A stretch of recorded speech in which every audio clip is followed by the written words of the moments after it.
Hey, is your iPhone the key to America's undoing? Or is this a whole lot of smoke designed to prevent users from winning the legal right to unlock their Jesus phones?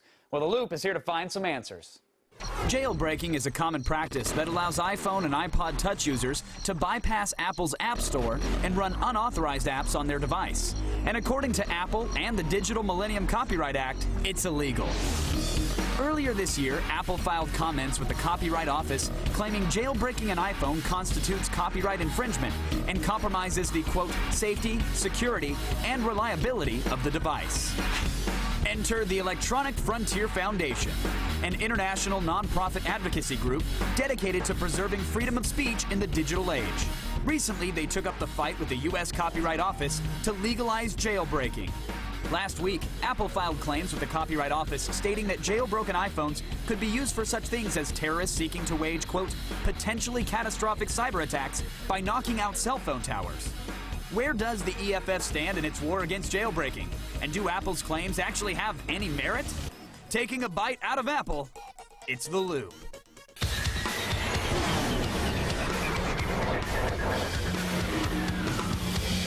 All right, joining me from San Francisco to help us make sense of it all, senior staff attorney for the Electronic Frontier Foundation, Fred Von Lohman joins us. How are you, Fred? Doing well. How's that jailbroken iPhone of yours? Are you a jailbreaker? Have you broken free? I can neither confirm nor deny whether I've jailbroken my phone. Man, you are such a lawyer. All right, well, that's good. Let me ask you this. Why should iPhone users be allowed to freely jailbreak their phones? I mean, as an Apple fanboy, they know what's best for me. They know what's best for everybody. Steve wouldn't do it if it would harm us. That's right. Well, it's basically a question of consumer choice, right? Quite clearly, when you buy an iPhone, you can only get to your apps from the App Store. If you want to get apps from a different store, you've got to jailbreak your phone.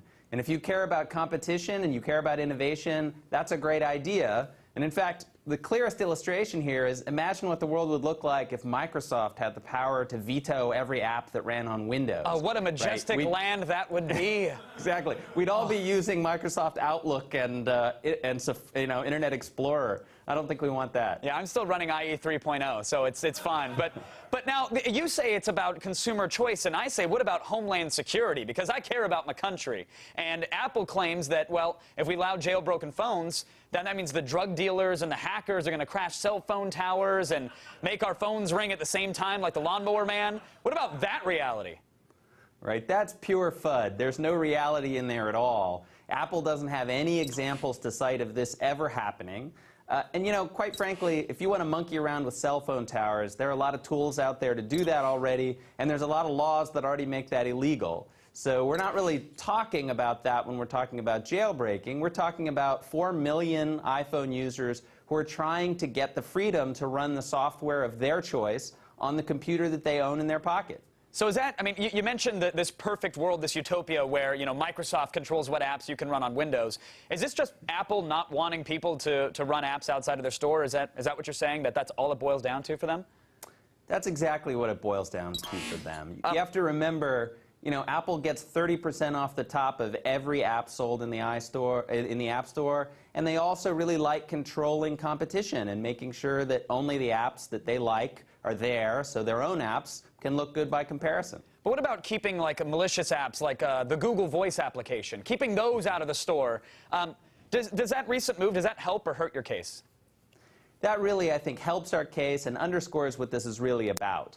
Apple didn't pull the Google Voice apps out of the App Store this week because they thought terrorists were going to be using that. They pulled it because, and in fact, they admitted it. They said, hey, these apps duplicate functionality that our own software provides. So in other words, Apple's doing us we a don't solid. want competition. No, they're doing us a solid. They're saving us space on our phones. It's like, why do you need that app? You already do it. Thanks, Apple. Isn't that great? That's right. Yeah, because Jobs has the one true way. We all know. Thank you. Thank you for finally admitting that, Fred. I rest my case, Your Honor. Where does your legal battle actually stand? Are you guys going to win this thing? Because I certainly hope you do. I think we are going to win this thing. The Copyright Office will tell us in probably September, mid-October, whether they're going to come out on our side or Apple's side. But no matter how that turns out, you know, jailbreaking is here to stay. Tools like Pwnage Tool are out there. There's over 4 million people who've jailbroken their iPhones already. and I don't think that's likely to change. Well, let me ask you this, Fred, again. I want you guys to win. I certainly hope you do, but let's say they side with Apple. Yes, jailbreaking will still go on, but could I then potentially be sued for that, or could I be fined for that? What could the consequences be if I just want to run whatever software I want on my phone? Well, the good news here is Apple doesn't seem to be eager to follow the recording industry down the path of suing hundreds of consumers one at a time.